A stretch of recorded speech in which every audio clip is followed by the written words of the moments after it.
ప్రస్తుతం మనం ఉగ్రవాదులు కాల్పులు జరిపిన బైసరాన్ ప్రాంతం వద్ద ఉన్నాం. ప్రజెంట్ మనం ఎంట్రీ ఏదైతే ఎంట్రీ ఉంటుందో ఇక్కడ టికెట్ కౌంటర్ ఉంటుంది. ప్రజెంట్ ఏదైతే ఉందో Baisaran picnic spot entry fee adult 35 rupees, childrens below 12 years below స్టూడెంట్స్కి 15 రూపాయలు. ఇక్కడ టికెట్స్ తీసుకుని ఏదైతే ఇక్కడ మనం చూస్తున్నాం టికెట్ కౌంటర్, ఇక్కడ నుంచి ఈ టికెట్ కౌంటర్ నుంచే టికెట్స్ తీసుకుని వెళ్తూ ఉంటారు. ఇక్కడ దీనికి సంబంధించి ఇక్కడ షిఫ్ట్ వైజ్ పనిచేస్తూ ఉంటారు కాబట్టి దీంట్లో అప్పటి వరకు ఉన్న వారికి కౌంటర్ అంతా కూడా ఇక్కడ అప్పచెప్పి వెళ్ళాల్సి ఉంటుంది. వారు డీటెయిల్స్ అని కూడా ఇక్కడ రాసుకుని మొత్తం ఎవరు ఏ షిఫ్ట్లో ఉన్నారో ఆ షిఫ్ట్లో ఎంత అమౌంట్ కలెక్ట్ అనేది కూడా దీంట్లో రాసుకుని ఇక్కడ పెట్టుకుని నెక్స్ట్ ఎవరైతే వస్తారో వారికి అది అప్పచెప్పి వెళ్ళిపోతారో అమౌంట్ ఎంత ఉందనేది. నెక్స్ట్ ఇక్కడ టికెట్ తీసుకుని ఇక్కడ మనం చూస్తున్న ఈ ఎంట్రీ గేట్, ఈ గేటు మెయిన్ గేటు.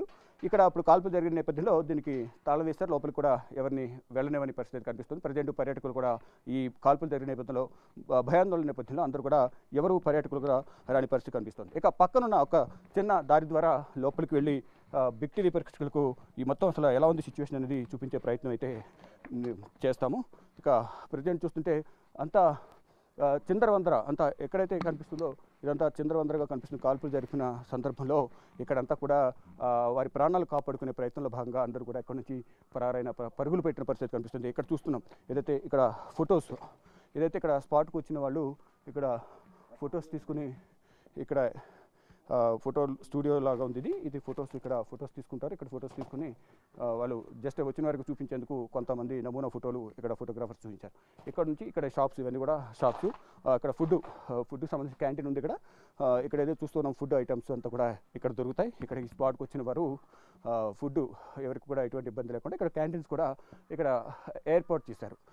ఇక్కడ ఫుడ్ తీసుకుంటున్న నేపథ్యంలో, ఆహారం సేవిస్తున్న నేపథ్యంలోనే ఒక్కసారిగా ఇక్కడికి వచ్చిన ఉగ్రవాదులు కాల్పులు జరిపిన నేపథ్యంలో ఇక్కడ మనం చూస్తున్న చిందరవందరగా పడుకున్న టేబుల్స్ కానీ చైర్స్ కానీ అన్నీ కూడా మనం చూస్తూ ఉన్నాం. ఇక్కడ నుంచి పరుగులు తీసే క్రమంలోనే ఇవన్నీ కూడా కొంతమంది ఇక్కడ నుంచి పరుగులు తీసి గేట్ నుంచి దూకి చాలామంది పారిపోయారు. చాలామంది ప్రాణాలను కాపాడుకున్న పరిస్థితి అయితే కనిపిస్తూ ఉంది.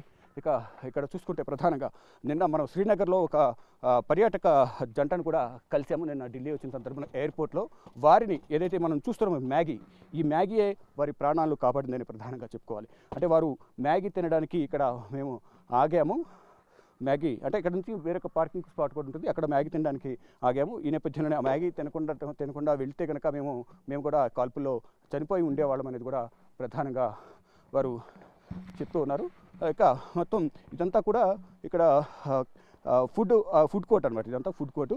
ఇక్కడికి అందరూ ఫుడ్కి కోసం ఇక్కడికి వచ్చారు. కాల్పులు జరిగినప్పుడు అందరూ కూడా ఇక్కడ నుంచి ప్రాణాలు కాపాడేందుకు ఇక్కడ నుంచి పరుగులు తీసిన పరిస్థితి కనిపిస్తుంది. మరోవైపు ఇది ఏదైతే చూస్తున్నాం ఇదంతా కూడా పర్యాటక ప్రాంతం. ఏదైతే ఆహ్లాదకరమైన ఈ బైసరాన్ ప్రాంతం ఏదైతే ఉందో ఈ ప్రాంతంలోనే ఈ చెట్లు ఏవైతే ఉన్నాయో ఈ చెట్ల నుంచే ఈ ఉగ్రవాదులు, ఈ చెట్ల పొదల్లో నుంచి ఉగ్రవాదులు వచ్చినట్లుగా కూడా ప్రధానంగా ప్రత్యక్ష సాక్షులు అయితే చెప్తూ ఉన్నారు. మొత్తం ఈ ఎత్తైన చెట్లు ఇదంతా కూడా ఈ ప్రాంతాల్లోనే అందరిని కూడా వాళ్ళు పట్టుకుని భయభ్రాంతులకు గురి చేసి మోకాళ్ళ మీద కూర్చోబెట్టి మరీ వారిపై కాల్పులు జరిపారనేది కూడా ప్రత్యక్ష సాక్షులు చెప్తూ ఉన్నారు.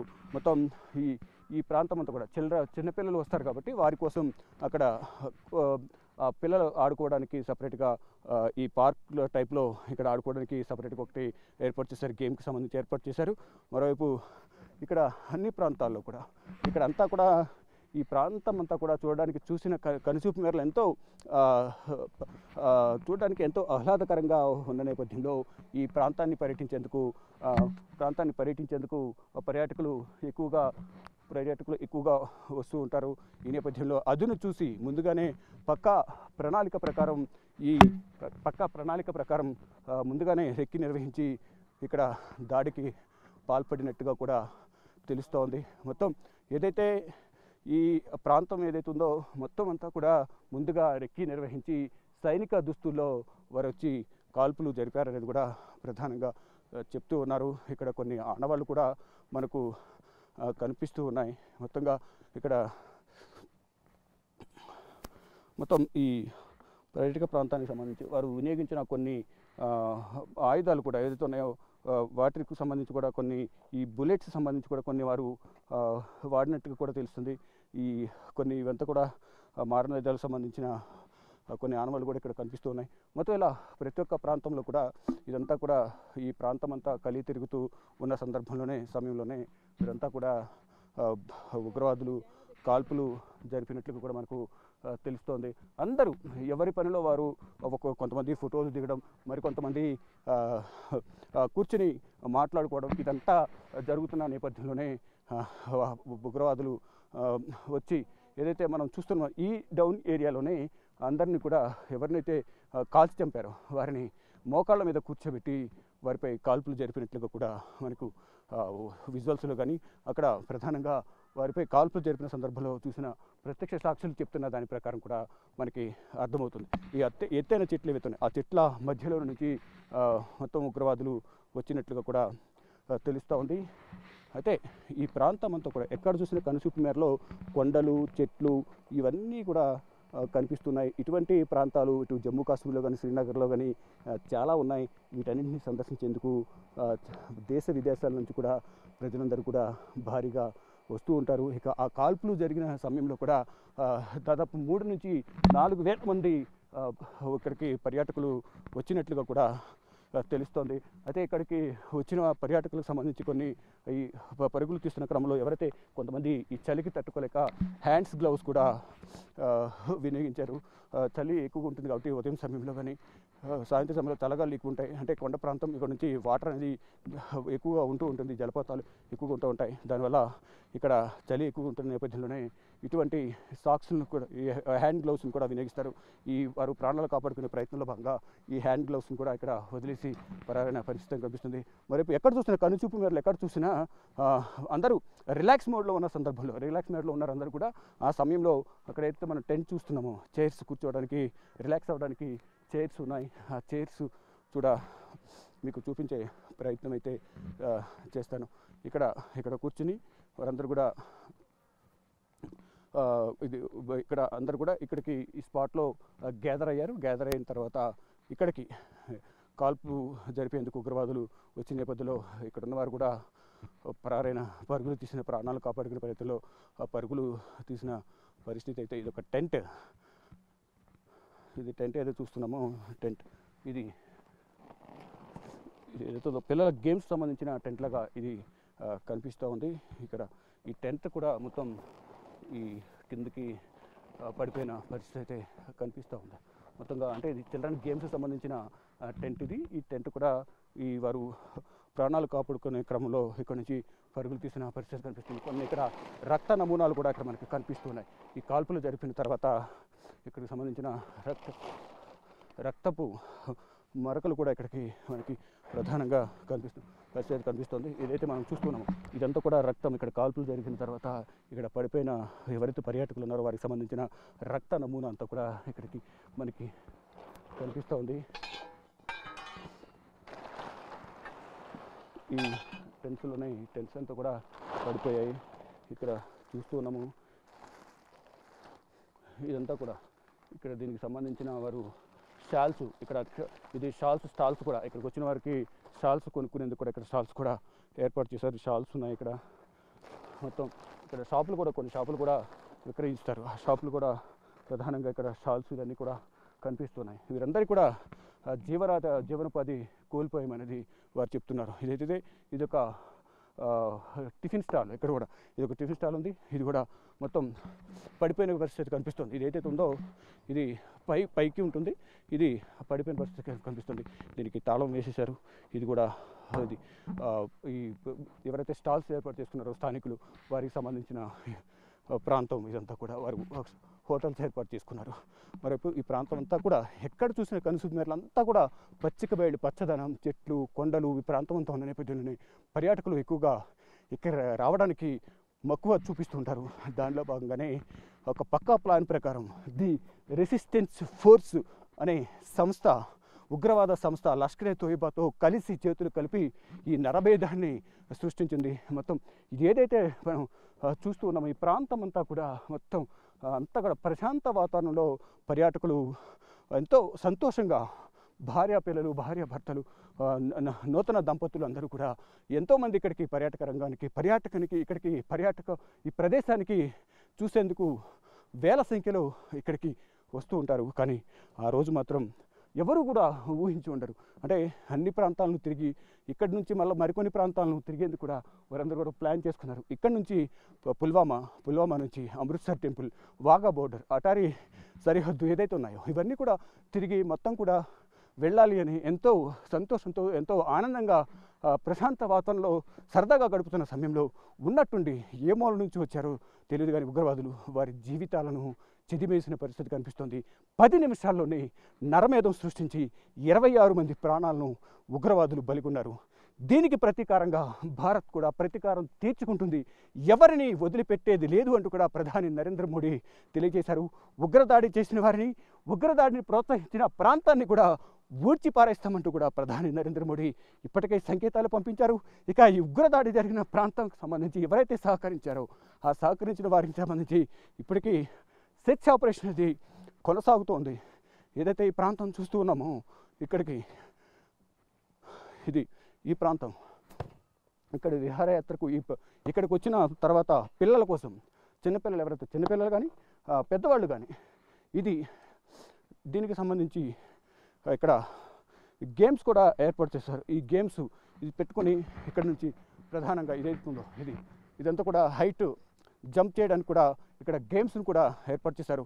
అందరూ ఎవరి ప్లాన్లో ఎవరి పనుల్లో వారు నిమగ్నం అయిపోతారు. అందరూ ఇదంతా కూడా గుమ్మిగూడి మొత్తం అంతా కూడా ఈ ప్రాంతం అంతా కూడా కలిగి తిరుగుతూ కొంతమంది గేమ్స్ ఆడుకుంటున్నారు, కొంతమంది ఫొటోస్ తీసుకుంటున్నారు, కొంతమంది వీడియోస్ తీసుకుంటున్నారు. అంతా కూడా సరదాగా గడుపుతున్న సమయంలో హఠాత్తుగా ఒక్కసారిగా సైనిక దుస్తుల్లో భారత ఆర్మీ దుస్తుల్లో వచ్చి వారందరూ కూడా విచక్షణ రహితంగా కాల్పులు జరిపి 26 మంది ప్రాణాలను బలి తీసుకున్నారు.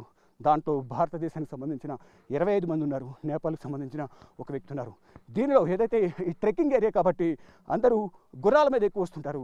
ఈ కాల్పులు జరిగిన సందర్భంలో కాల్పులను అడ్డుకున్న ఒక గుర్రపు యజమాని అతను కూడా విచక్షణ రహితంగా ఉగ్రవాదులు కాల్చి చంపిన నేపథ్యంలో అతను కూడా తీవ్ర గాయాల మధ్య అతను కూడా తుది శ్వాస విడిచారు.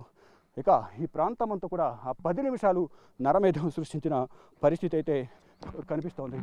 దీంతో పాటు ఇటుపక్కన ఈ ప్రాంతం కూడా ఇక్కడ ఒకవేళ కరెంట్ లేకపోతే జనరేటర్స్ వినియోగించి ఇక్కడ వారు దీనికి సంబంధించి ఇక్కడ కరెంట్ అనేది చాలా తక్కువ ఉంటుంది కాబట్టి ఈ జనరేటర్స్ని వినియోగించి ఏదైతే మనం ఇప్పుడు చూసామో ఈ గేమ్కి సంబంధించిన దానికి సంబంధించి కానీ ఈ మోటార్స్ వినియోగించడానికి సంబంధించి కానీ ఇదంతా కూడా చేస్తూ ఉంటారు. ఇది మనం చూస్తున్నాం. ఇది ఒక జనరేటర్, దానికి సంబంధించిన డీజిల్ పెట్రోల్కు సంబంధించిన బాటిల్స్ ఏవైతే ఉన్నాయో ఈ డీజిల్ పెట్రోల్కి సంబంధించిన బాటిల్స్ దాంట్లో వేయడానికి సంబంధించిన బాటిల్స్ ఇక్కడ ఉన్నాయి. ఇదంతా కూడా ఎక్కడికక్కడ టెంట్స్ కూడా ఎక్కడికక్కడ వదిలేశారు, భయంతో పరుగులు తీశారు. ముందు ప్రాణాలు కాపాడుకోవాలనేది అందరూ కూడా నిశ్చయించిన నేపథ్యంలో వారందరూ కూడా ఇక్కడ నుంచి చాలా వరకు పరుగులు తీశారు. అంటే ఇక్కడ నుంచి కొంత పార్కింగ్ ఏరియా కూడా కొంత దూరంలో ఉంటుంది, అక్కడ కూడా చాలామంది ఉన్న నేపథ్యంలో వారి ప్రాణాలను కాపాడుకోగలిగారు. ప్రాణాలు కాపాడుకుని బ్రతుకు జీవుడా అంటూ కూడా ఇక్కడ నుంచి పెహల్గాం 6 కిలోమీటర్లు ఏ విధంగా వారు వెళ్ళారనేది కూడా మేమే ఊహించలేకుండా ఉన్నాము. వెళ్ళడానికి అవకాశం లేకుండా పోయింది. ఆర్మీ వారు వచ్చే వరకు కూడా మాకు ఎటువంటి సహాయక చర్యలు అందలేదు. అంటే కాల్పులు జరిపిన తర్వాత అంటే ఇండియన్ ఆర్మీ దుస్తుల్లోనే ఉగ్రవాదులు కూడా వచ్చారు కాబట్టి తర్వాత సహాయం చేయడానికి వచ్చిన ఆర్మీ వాళ్ళు కూడా అదే దుస్తులో ఉన్న నేపథ్యంలో మమ్మల్ని చంపొద్దు, ఇప్పటికే నా భర్తను చంపేస్తే నన్ను కూడా చంపేయండి అంటూ వారందరూ కూడా వచ్చిన ఇండియన్ ఆర్మీని కూడా అడిగిన నేపథ్యంలో మేము ఇండియన్ ఆర్మీ మీకు సహాయం చేయడానికి వచ్చాం, మిమ్మల్ని ఏమి చేయమంటూ కూడా వారు చెప్పిన నేపథ్యంలో వారిని అందరినీ కూడా ఒక ప్రాంతానికి తీసుకెళ్ళి కూర్చోబెట్టి ఆర్మీ హెలికాప్టర్ ద్వారా వీరందరినీ కూడా ఎవరైతే ప్రాణాలతో ఉన్నారో భర్తను కోల్పోయిన భార్య, తండ్రిని కోల్పోయిన కుమారుడు కుమార్తె, ఇలా భర్తను కోల్పోయిన నవవధువు వీరందరూ కూడా ఆర్తనాదాలతో ఈ ప్రాంతం అంతా కూడా మొత్తం అంతా భయంకరంగా మాత్రం వారు ఆ కొంతసేపు 10 నిమిషాల సమయంలో చాలా భయంకరంగా జరిగింది. ఇక్కడ కాల్పులు మా ముందే మా కుటుంబ సభ్యులను చంపేశారు. ప్రతి ఒక్కరిని కూడా పేరు అడిగి మతం అడిగి ఇరాన్ సంబంధించిన ఇది సంబంధించి ఖురాన్కి సంబంధించి సూక్తులను చదివించి మమ్మల్ని చంపేశారు. ఎవరైతే పేరు తప్పు చెప్పారో అటువంటి వారిని ప్యాంటు విప్పించి వారు పరీక్షించి అక్కడే కాల్చి చంపిన పరిస్థితి అయితే ఉంది అనేది కూడా ప్రతి ఒక్కరూ చెప్తున్నారు. ఎక్కడికొక్కడ చూస్తున్నాం. కొన్ని ప్రాంతాల్లో అక్కడ మనం చూస్తున్న చెట్ల మధ్యలో కొన్ని ఇళ్ళు ఉన్నప్పటికీ కూడా ఇక్కడ ఎవరైతే స్టాల్స్ ఏర్పాటు చేసుకున్నారో వారికి సంబంధించిన ఇళ్ళు ఇళ్ళు ఉంటాయి. ఇక్కడ మొత్తం సుదూర ప్రాంతం, ఎక్కడ చూసినా ఇక్కడ మొత్తం పచ్చని చెట్లు, కొండ ప్రాంతం మనం చూస్తున్నాం. అటువంటి ఆహ్లాదకరమైన ప్రాంతాలను, ఈ కొండ ప్రాంతాలను చూసేందుకు ఇక్కడికి భారీగా పర్యాటకులు అనేవారు ఎక్కువగా రోజుకు ఎక్కువగా వస్తూ ఉన్నారు. కానీ ఇప్పుడు ఈ కాల్పులు జరిగిన తర్వాత మా జీవనాధారం పోయింది అనేది కూడా ఇక్కడ పెహల్గాం ప్రజలు, ఈ బైసారన్ ప్రాంతంలో ఎవరైతే టెంట్స్ స్టాల్స్ ఏర్పాటు చేసుకుని, ఫుడ్ కోర్ట్ ఏర్పాటు చేసుకుని గుర్రాల మీద తీసుకొస్తున్న యజమానులు ఎవరైతే ఉన్నారో వీరందరూ కూడా ఆవేదన వ్యక్తం చేస్తూ ఉన్నారు. కన్నీటి పర్యంతం అయితే అవుతున్న పరిస్థితి కనిపిస్తోంది. అంటే కాల్పులు జరగకముందు మొత్తం పెహల్గాం ప్రాంతం కింద, అలాగే బైసారన్ ప్రాంతం ఏదైతే మనం చూస్తున్నామో ఈ ప్రాంతం అంతా కూడా కలకలలాడుతూ పర్యాటకులతో ఉండేది. దాని ద్వారా మాకు జీవనభృతి అనేది ఉండేది. కానీ ఇప్పుడు జీవనోపాధి కోల్పోయాము. ఇప్పుడు పర్యాటకులకు రాకపోతే మాకు జీవితమే లేదు. ఈ ఉగ్రవాదులు ఎక్కడి నుంచి వచ్చారో తెలియదు, కానీ మా జీవితం మీద కొట్టారు, మా బతుకు మీద కొట్టారు. అటువంటి వారిని కఠినంగా శిక్షించాలి. కానీ ఇప్పుడంతా ప్రశాంత వాతావరణంలో ఉంది. కాశ్మీరీలు అందరూ కూడా చాలా మంచివారు, గౌరవం తెలిసిన వారు. వచ్చిన వారందరూ కూడా మేము సాదర ఆహ్వానం పలుకుతున్నామంటూ కూడా వారందరూ చెప్తున్నారు. దయచేసి మళ్ళీ పర్యాటకులందరూ కూడా పర్యటనకు రావాలి, ఇక్కడ ప్రాంతాలన్నీ కూడా సందర్శించాలి. మీరు వస్తేనే మాకు 4 ఏళ్ళు లోపలికి వెళ్ళేది, లేనిదే మేము మా పిల్లలం పస్తులు ఉండాలని కూడా వారు చెప్తున్నారు.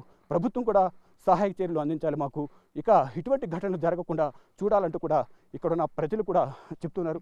మొత్తంగా ఏదైతే ఇది చూస్తున్నాం, ఇక్కడ నుంచి ఈ ప్రాంతం మొత్తం కూడా ఎక్కడ చూసినా మొత్తం ప్రశాంత వాతావరణం, ప్రశాంతంగా ఉంది. ఎక్కడ కూడా ఆహ్లాదకరంగా ఉంది. ఈ చెట్లు నడుమ, ఈ కొండల నడుమ ప్రశాంత మైండ్ అంతా పీస్ఫుల్గా ఉంటుంది. అందువల్లే ఈ బైసారన్ ప్రాంతానికి పర్యాటకులు ఎక్కువగా వస్తూ ఉంటారు. కానీ ఏ మూల నుంచి వచ్చారు? చుట్టూ చూస్తే ఎక్కడ చూసినా కానీ మొత్తం చెట్లే ఉన్నాయి. కానీ ఏ మూల నుంచి వచ్చారు అనేది ఎవరు గమనించలేకపోయారు. కానీ జరగాల్సిన నష్టం వితిన్ 10 మినిట్స్లో జరిగిపోయింది. తమ కుటుంబ సభ్యులను 26 మందిని కోల్పోయాము, మా కళ్ళ ముందులే వారిని చంపేశారంటూ కూడా ఆర్తనాదాలన్నీ కూడా వినిపిస్తూ ఉన్నాయి. ఇక అంటే సమాచారం కిందకి వెళ్ళినప్పటికీ కూడా, కింద సమాచారం అందించినప్పటికీ కూడా అంతా కూడా మీరు చూశారు, ఎంతమంది చూపించాం, మొత్తం అంతా కూడా ట్రెక్కింగ్ ఏరియా. పైకి రావాలంటే 6.5 కిలోమీటర్లు రావాలి. వచ్చేటప్పుడు ఎన్నో ఇబ్బందులు ఎదుర్కోవాల్సిన పరిస్థితి కనిపిస్తుంది. కాలినడకన రావాలంటే చాలా ఇబ్బందులు ఉంటాయి. గుర్రాల ద్వారా పైకి రావాలి. అటువంటి పరిస్థితుల్లో ఎట్టకేలకు పైకి వచ్చి కొంతమంది హెలికాప్టర్ల ద్వారా, కొంతమంది స్థానికుల వాహనాల ద్వారా, వేరే రూటు ద్వారా దానికి సంబంధించిన వాహనాల్లో వారందరినీ కూడా, గాయాలైన వారిని, మృతదేహాలను ఆర్మీ హెలికాప్టర్లలో తరలించి ఇటు కొంతమందిని అనంతనాగ్ జిల్లాలోని గవర్నమెంట్ మెడికల్ కాలేజ్ హాస్పిటల్ ఏది అక్కడికి, మరికొంతమందిని శ్రీనగర్లో ఉన్న హాస్పిటల్కి తరలించారు. తర్వాత ప్రధాని నరేంద్ర మోడీ ఆదేశాల మేరకు హోంమంత్రి ఇక్కడ పర్యటించి వారందరికీ మృతులకు నివాళులు అర్పించారు. మెరుగైన వైద్యం అందించాలంటూ కూడా ఆదేశాలు జారీ చేసిన నేపథ్యంలో వారందరూ కూడా ట్రీట్మెంట్ పొందిన తర్వాత అందరూ అనంతనాగ్ జిల్లాలో మెడికల్ కాలేజ్ నుంచి 6 డిశ్చార్జ్ అయ్యారు. అందరూ కూడా గాయాల పాలైన వారికి ఎక్స్గ్రేషియా కూడా ప్రకటించారు. మృతుల కుటుంబాలు కూడా 10 లక్షల ఎక్స్గ్రేషియా ప్రకటించారు. కానీ ఎంత నష్టపరిహారంగానే ఎక్స్గ్రేషియా ప్రకటించినప్పటికీ పోయిన ప్రాణాలు మాకు తిరిగి రావు. ఇటువంటి ఉగ్రదాడులు జరగకుండా పటిష్టమైన చర్యలు తీసుకోవాలి అనేది కూడా ప్రధానంగా పర్యాటకులందరూ కూడా ఒకటే డిమాండ్ చేస్తున్నారు. మనం చూస్తున్నాం, నా వెనుకున్న ప్రతిదీ కూడా ఎంతో ప్రశాంతంగా ఉంది. అంటే ఎంత చెప్పినా, ఎంత చూసినా తనువు తీరదు అనేది, ఇక్కడే ఉండాలి అనేది పర్యాటకులకు అనిపిస్తుంది. కానీ అలా ప్రశాంత వాతావరణంలో వారు ఇక్కడ గడుపుతున్న నేపథ్యంలో, సరదాగా గడుపుతున్న నేపథ్యంలో ఇదంతా కూడా చూస్తుంటే ఆ రోజున అటు ఇటు పరుగులు తీస్తూ ఎక్కడికక్కడ జనాల ఆర్తనాదాల మధ్య, భయాందోళనల మధ్య బిక్కుబిక్కుమంటూ వారు సమయం వెళ్ళదీశారు. ఇక్కడ ఈ ప్రాంతం ఏదైతే మనం చూస్తున్నామో ఈ ప్రాంతాల్లోనే వాళ్ళను ఇలా మోకాళ్ళ మీద కూర్చోబెట్టి ప్రతి ఒక్కరిని కూడా, ఏదైతే నా పొజిషన్ ఏదైతే ఉందో ఇలా మోకాళ్ళ మీద కూర్చోబెట్టి పాయింట్ బ్లాంక్లో పెట్టి పేరు అడిగి దీనికి సంబంధించి ఖురాన్ సూక్తులు చదివించి వారిని పాయింట్ బ్లాంక్లో పెట్టి అత్యంత కిరాతకంగా చంపారు అనేది కూడా వారి కుటుంబ సభ్యులు చెప్తున్నారు. ఇక ప్రజెంట్ అయితే ఎవరైతే ఉగ్రవాదులు దాడికి పాల్పడ్డారో, కాల్పులు జరిపారో వారికి సంబంధించిన నివాసాలపై ఇప్పటికే ప్రభుత్వం, ఇటు జమ్మూ కాశ్మీర్ పోలీసులు, ఆర్మీ బలగాలు, ఎన్ఐఏ అంతా కూడా దర్యాప్తు కొనసాగిస్తుంది. ఒక నిఘా వేశారు. ఇప్పటికే ఉగ్రవాదులకు సంబంధించిన వారి ఇళ్లను కూడా ఇప్పటికే 4 ఇళ్లను కూల్చేసినట్టుగా కూడా సమాచారం అయితే అందుతుంది. దీనికి సంబంధించిన ఛాయాచిత్రాలు కూడా రిలీజ్ చేశారు. వీరిని పట్టించిన వారికి 20 లక్షల రివార్డు ప్రకటిస్తామని తెలిపిన నేపథ్యంలో ఒక మహిళ నిన్న ఒక సమాచారం కూడా అందించింది. ఆ మహిళ ఇచ్చిన సమాచారం మేరకు అనుమానితుల ఇళ్లలో సెర్చ్ ఆపరేషన్ కూడా కొనసాగించినప్పటికీ కూడా వారెవరూ దొరకలేదు. కానీ ఏ విధంగానే వారిని మట్టు పెడతామంటూ కూడా భారత ప్రభుత్వం కృతనిశ్చయంతో ఉంది. డెఫినెట్గా ప్రతీకార దాడి ఉండబోతుందంటూ కూడా ప్రధాని నరేంద్ర మోడీ ఒక ప్రకటన చేశారు. అందరూ కూడా సెలవులు విరమించుకుని డ్యూటీలో ఉండాలని కూడా భారత ఆర్మీ చీఫ్ ద్వివేది కూడా తెలియజేశారు. మొత్తంగా చూసుకుంటే ప్రతీకార దాడికి భారత ప్రభుత్వం సిద్ధంగా ఉంది. ఎప్పుడు ఏం జరగబోతుంది అనేది కూడా, ఏం చేస్తుంది భారత్ అనేది కూడా భయంగా పాకిస్తాన్ ఎదురు చూస్తుంది. కానీ చొరబాటు ప్రయత్నాలు చేస్తుంది. వాటిని ధీటుగా భారత ప్రభుత్వం అలాగే ఆర్మీ కూడా ఎప్పటికప్పుడు ఎదుర్కొంటూ ఉంది. త్రివిధ దళాలకు సంబంధించి నేవీ, ఎయిర్ ఫోర్స్, ఆర్మీ మూడు కూడా సిద్ధంగా ఉండాలంటూ కూడా భారత ఆర్మీ చీఫ్ కానీ భారత ప్రభుత్వం కానీ ఎప్పటికప్పుడు వారికి ఆదేశాలు జారీ చేసింది. ఈ నేపథ్యంలో జమ్మూ కాశ్మీర్ వ్యాప్తంగా కానీ మనం ఉన్న ఈ ప్రాంతంలో కూడా భారీగా ఆర్మీ బలగాలు మోహరించి ఉన్నాయి. ఈ అడవి ప్రాంతంలో ఎక్కడ నక్కి ఉన్నా కానీ వారిని బయటికి తీసి కాల్చి చంపుతామంటూ కూడా కఠినంగా శిక్షిస్తామంటూ కూడా భారత ప్రభుత్వం చెప్తుంది. దానిలో భాగంగానే ఎన్ఐఏ దర్యాప్తు చేస్తుంది. మొత్తం త్వరలోనే వారందరినీ కూడా మట్టి పెడతామంటూ కూడా చెప్తుంది. ప్రతీకార దాడి గట్టిగా సమాధానం చెప్తాము, ప్రపంచం ముందు దోషగా నిల్చోబెడతామంటూ కూడా ప్రధాని నరేంద్ర మోడీ చెప్తున్నారు. ఇక మనం ఏదైతే మనం ఇప్పటివరకు మనం చూపించబోయే ఇదే ప్రాంతంలోనే ప్రశాంతంగా ఉన్న వాతావరణంలో ఉగ్రవాదులు ఒక్కసారిగా వచ్చి కాల్పులు జరిపిన నేపథ్యంలో 26 మంది ప్రాణాలు కోల్పోయారు. కెమెరామెన్ కన్నయ్య కుమార్తో శివ, బిగ్ టీవీ, బైసరాన్ కాల్పులు జరిగిన ప్రాంతం.